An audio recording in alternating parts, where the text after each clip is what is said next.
classic vegetarian health food to haute cuisine. And with the ocean at our doorstep, fresh seafood is standard fare on most menus. In Yaletown, you'll find everything from high-end restaurants and swanky hotels to burrito bars and casual pubs in former warehouses. Given our love of the great outdoors, many restaurants have patios for alfresco dining year-round. It's hard to believe that some of those patios were once loading docks for the rail yards. When you're in Yaletown, chowing down in the sunshine, imagine the massive engines that used to shunt back and forth around you.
Pioneers who settled Vancouver brought many traditions with them.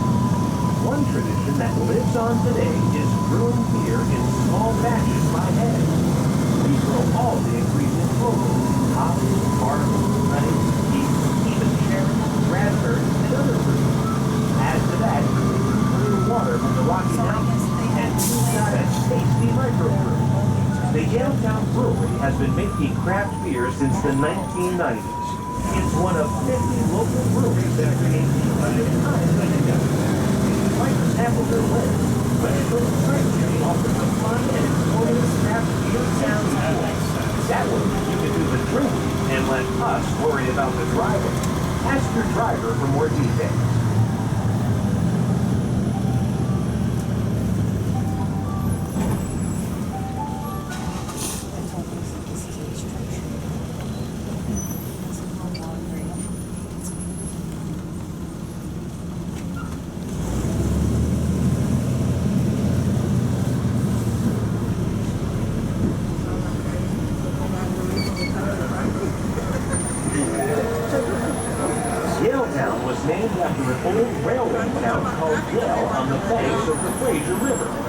The brick warehouses that were packed were once filled with lumber, tea, coffee, textiles, wooden barrels, and steel goods, waiting to be shipped all over British Columbia.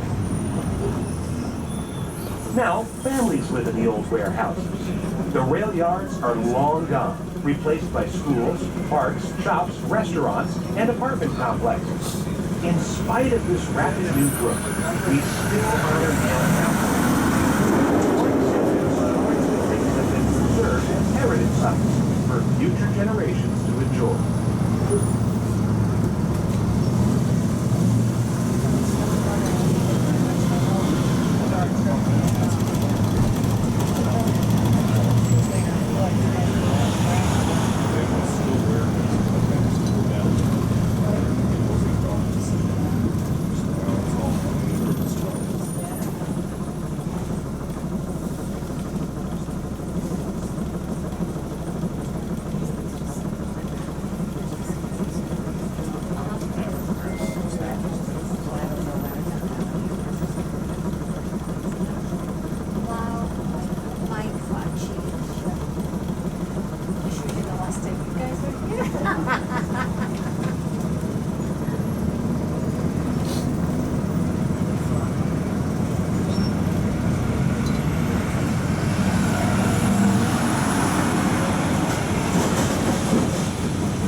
behind the massive glass windows.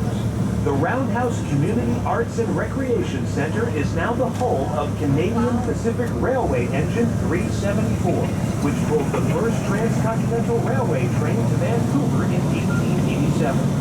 Imagine what it was like for the 45 passengers on that first train. To them, British Columbia must have looked as exotic as a foreign country. Until then, the only way to reach the west coast from the east was a long, dangerous journey by horse, carriage, or ship.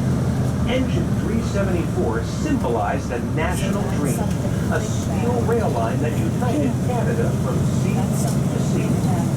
The new railway brought thousands of migrants west and transformed Vancouver forever, from a frontier outpost to a modern Canadian city.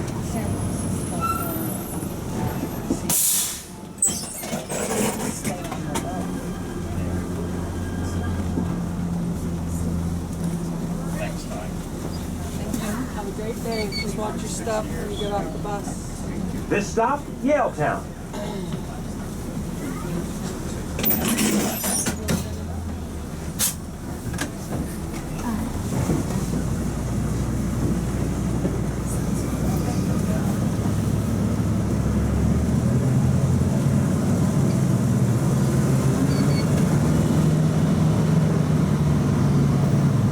Our next stop will be the Vancouver Library.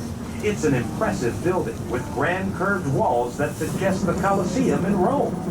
But there's more to the library than classical architecture. The design is also practical. Inside, you'll find modern workstations and large windows that let in light and offer splendid views of the city.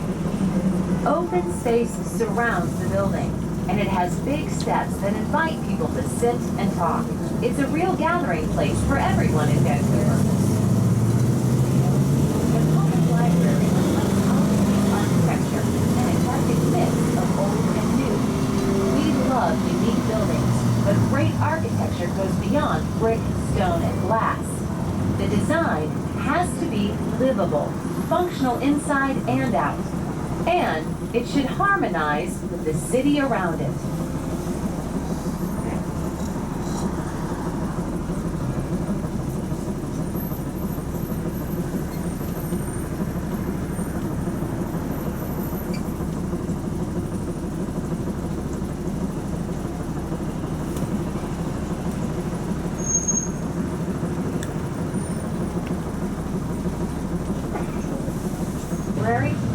The sign was created by Ron Toretta, a local artist who uses text in his artwork. And you can see it for free, like all the outdoor artwork in Vancouver. Many of our parks and street corners display unique pieces of public art. It's another sign of how much time Vancouverites spend outdoors. If you have a mild climate and beautiful natural surroundings, why go indoors unless you have to?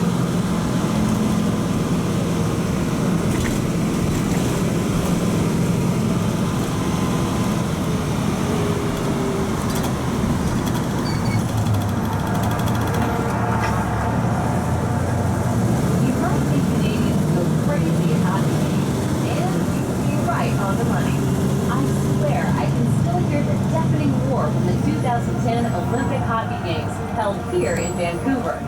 For Canadian hockey fans, it was the ultimate. In men's ice hockey, the final game between Canada and the U.S. was a real nail-biter. The teams were tied at the end, and the game went into overtime.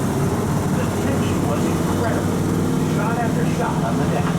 Then Canada's Sidney Crosby took control of the puck and scored. Canada skated away with the gold medal that night. The men's game was amazing, but don't forget the Canadian women's hockey team. On the day of their final game, the stands were a sea of red and white maple leaf jerseys. And Canada leads 2-0 over the U.S. As the clock counted down, history was made as the women won gold as well. That made 2 gold medals in hockey for us, on home ice. The celebrations after both games were something those of us who live in Vancouver won't soon forget. I'm still grinning about it.